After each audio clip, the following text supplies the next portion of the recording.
Welcome to High Performance, the podcast featuring Josh Phegan and Alexander Phillips.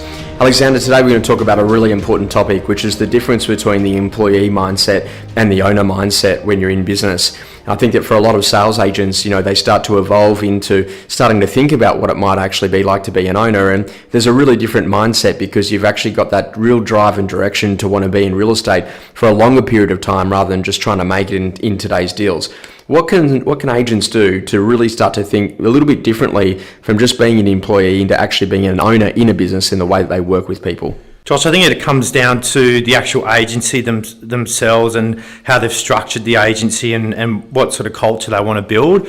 And I think if you look at someone, like an agency like us, PPD, which, we're probably one of the only agencies in our marketplace, and I think we are the only one that have a collective database that anyone can share the information. They're not individual silos that each agent has their own database and are sort of holding back information and not sharing.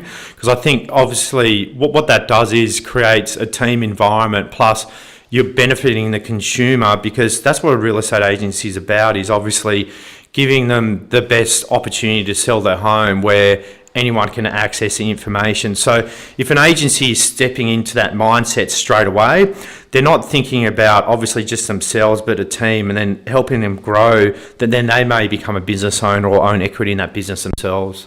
I think this is the big difference too, like when it comes down to situations that really matter, like, all of a sudden, you've got a buyer or a seller and someone else in the office might happen to do a deal with that particular buyer or do a deal with that particular seller, and you're thinking, oh no, but they were mine, and and there's all this sort of petty conversation.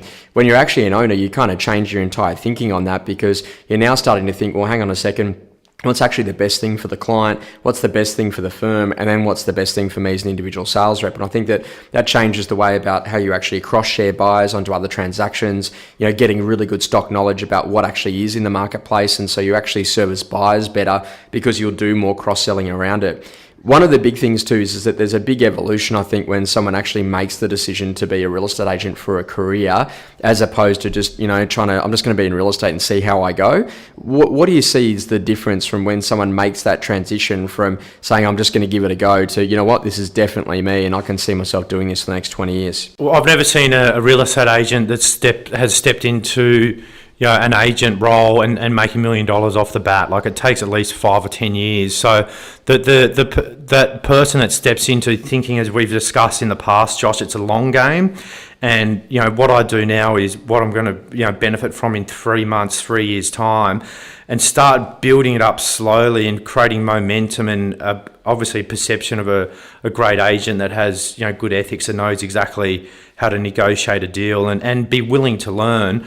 That person will get a lot more longevity than someone that's just stepping in the game, wanting to sell straight off the bat and think they know what they're doing. So it's all about learning and thinking long term.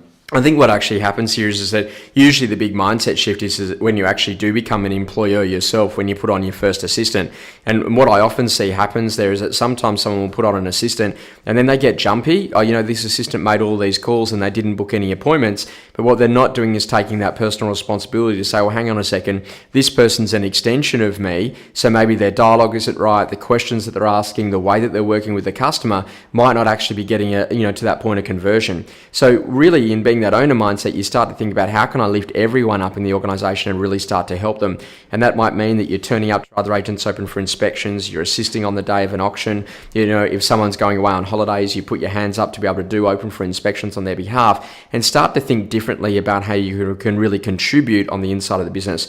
One of the big things, Alex, I know that you really focus on with people is to start to get them to maybe change the way that they're speaking and their dialogue when they go from being a bit more transactional, just trying to get in the door, to actually now starting to build a relationship with that client. And that's the big difference, because in an owner mindset, you understand that every single person can always come back multiple times. There's the lifetime value of a customer and they can do multiple transactions. What can people do in their dialogue to kind of shift it to actually make people feel that they're beyond the transaction, that they're actually really trying to help them, and it doesn't matter whether or not it's in today's deal or in multiple transactions later on down the track? I think they've got to be thinking, stepping into the client's shoes on what are they actually benefiting from this call, and seeing themselves as becoming more of an advisor to that client than a real estate agent. So not the standard real estate agent call that I'm in your street at 2 o'clock tomorrow doing appraisals, would you like an updated opinion on it?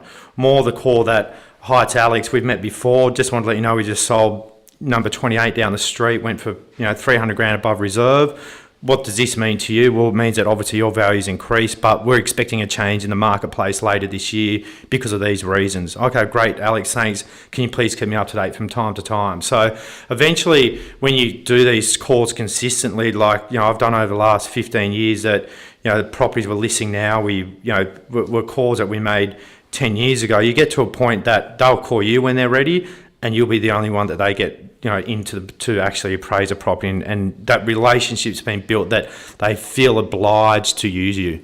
Alex, I think it's interesting too that sometimes you see people that, when they're still in that employee mindset versus being the owner mindset, they're fighting things like, I don't really want to use the company's database, or I don't really like the company's pre-list kit, or I don't really want to put the flags up and follow the checklist, or I don't really want to use the systems that we've got, or I don't really want to contribute inside of the sales meeting. You're a little bit different in that you just have a belief that you've got to be all in on everything that the company's doing. So, if we want to have world-class open for inspections, if we want to be the best on auction day, if we want to make sure that every property sells either on or before the auction day, then there's actually process and steps to follow.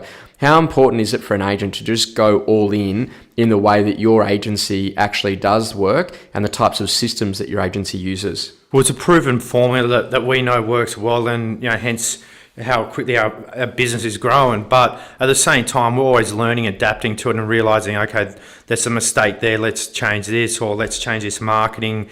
Always us as market leaders still thinking that we've got to learn and benefit from it. But I know that obviously it works, and if someone comes into our business and just sits next to us and follows processes, they will eventually get to know why that works. And obviously our one of our main jobs is to make sure that they understand that. I think this is the big thing is that, don't build like a power pyramid. No, I use this database because I don't trust anyone else in the office. When you do that, you're actually creating a real division, and other people aren't going to help you in your career. And what I've always found, Alex, is that the more that you help other people, the more that they'll help you in your career. And it's a really important point to be a great agent. You go all in on the systems, all in on the way that we do it here, and you actually go and start to build relationships by doing the right thing by others, and it will build a much bigger business rather than trying to be, looking after all these little pyramids, trying to be an individual agent on your own as a part of a collective.